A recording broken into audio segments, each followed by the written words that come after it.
And how about you get started on Pearson? You know, Lester Pearson's never been accused of charisma. And it's interesting how Pierre Trudeau follows him, and there was Trudeau mania, there was no Pearson mania ever. His life is all about leadership, and you can count the ways. 1956, Suez, November the 1st, 1956. The world is in a bad way. The British and French are in Suez, are going to be. The United States opposes it. Canada's caught in the middle. The United Nations is convened. The person they're waiting for that day, and it is not an exaggeration to say, the person they're waiting for that day is Mike Pearson, who was flying down from Ottawa with a proposal. A junior diplomat recalls at the time a number of people who came up to him at Canada's desk in the General Assembly that day and said, "What's Canada got? What's Mike got? Can you do it?" And of course, Suez becomes his finest hour, and Mike Pearson finds a way. That's leadership. 1958, the Liberal Party, on March 31st of that year, is devastated.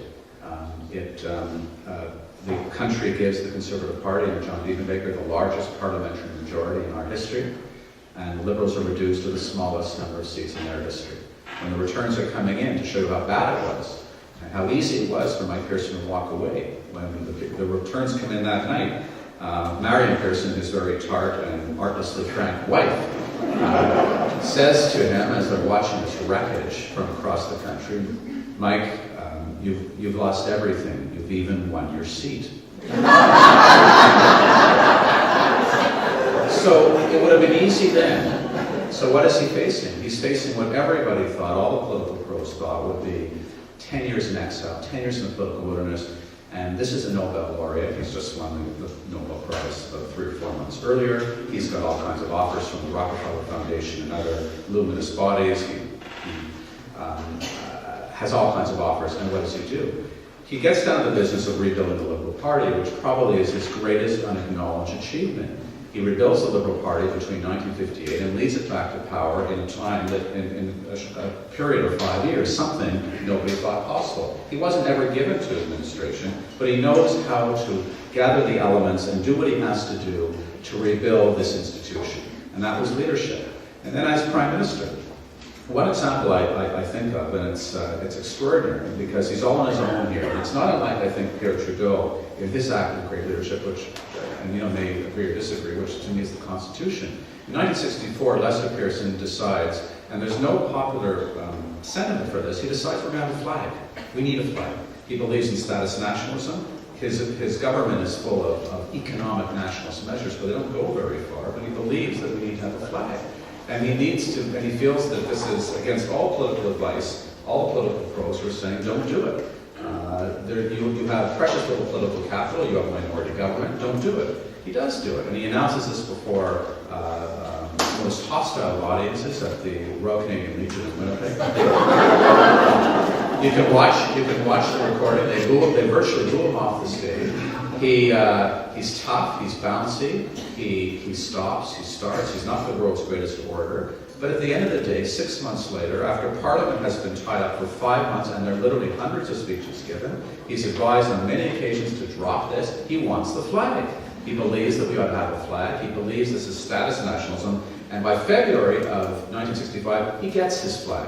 And he gets a lot of other things in that period. He gets pensions, the Canada Pension Plan, and he gets health care, and he gets more liberal immigration, and he gets bilingualism, which is another example of seeing farther ahead than politicians. So his time is full of leadership, although we don't see it that way, and it took a generation. And one of the challenges of writing about Pearson today is getting past the notion that his government was rather unsuccessful, was fitful, was overwhelmed by scandal and smoke, and didn't get much done.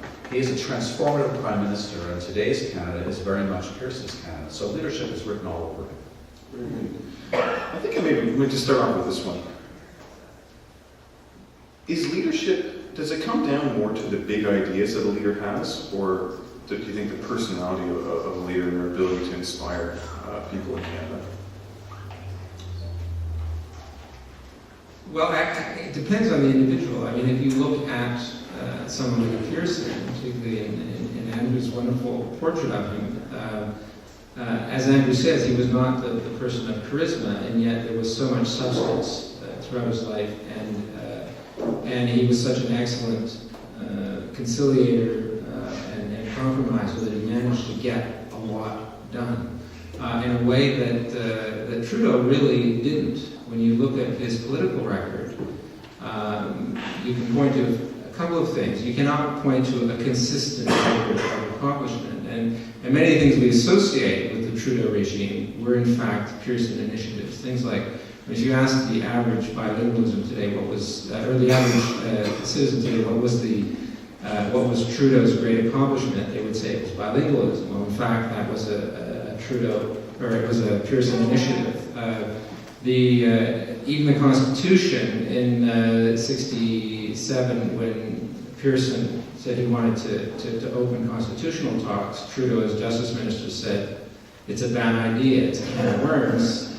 We should leave it alone." And it was Pearson who pushed ahead with that and really set the ground for the next 15 years of discussions on the Constitution. So in strict policy terms, if there hadn't been the substance already in place for Trudeau to sort of work through the system, it's less clear what Trudeau's legacy would have been in those terms. And yet, what Trudeau brought perhaps to the country that Pearson, leaving Pearson out of it, that was perhaps new to the country, and particularly new to a younger generation of Canadians, and to Canadians who were not within the Anglo the Anglo mainstream really, was an image of a leader who seemed to represent them in a different way, and who seemed to represent a different vision of being Canadian, a kind of sexier vision, a more proactive, a more internationalist, although you certainly couldn't accuse Pearson of not being an internationalist, but someone who made you proud to be a Canadian traveling abroad, for instance. People would know who you were through Trudeau. And in that sense, I mean, the ephemeral thing that he gave us in terms of our self-perception, in terms of our identity, was a great thing. It's hard to quantify, but it had certainly as much to do with style and with character as it did with substance. Tell me, perhaps are there any big ideas in the Canadian political debate these days? Before I sense that, I have to just say one thing. Yeah. On Trudeau, Nino tells a wonderful story about being backpacking through Norway, at this right, and or hitchhiking, and being picked up by a car full of Norwegian young blonde women, who asked him, you should ask him about Pierre Trudeau. Yeah. Right? I've hitchhiked through Europe, and no one has ever asked me about Lester Pearson.